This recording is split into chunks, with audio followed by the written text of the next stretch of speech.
সৃষ্টির আগে এই পৃথিবীতে কিছুই ছিল না, না আলো না আকাশ, শুধু অসীম জল আর গভীর নীরবতা।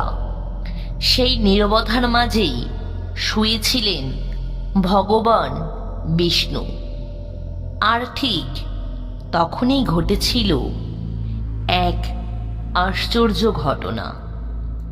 তার নাভি থেকে জন্ম নিলেন ব্রহ্মা। কিন্তু কেন? পুরাণে বলা হয়, সৃষ্টির আগে বিষ্ণু ছিলেন যোগনিদ্রায়, অর্থাৎ গভীর ধ্যানে নিমগ্ন চেতনা। তিনি কিছু করছিলেন না, কিন্তু তার অস্তিত্বেই ছিল সমস্ত শক্তির উৎস।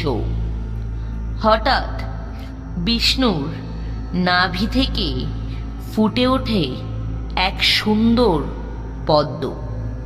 এই পদ্ম কোনো সাধারণ ফুল নয়।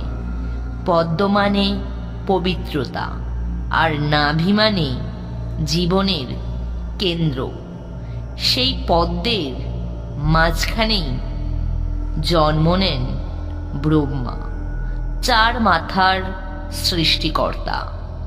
কিন্তু ব্রহ্মা নিজেও জানতেন না তিনি কে, কোথা থেকে এসেছেন, কি করবেন।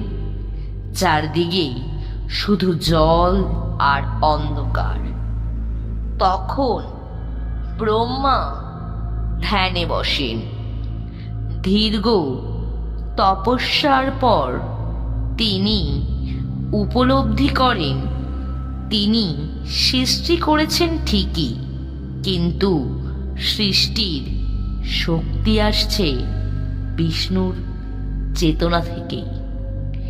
এই কারণে পুরাণ বলে, বিষ্ণু হলেন মূল চেতনা ও পালনকারী, ব্রহ্মা হলেন সেই চেতনার প্রকাশ, যার কাজ সৃষ্টি করা।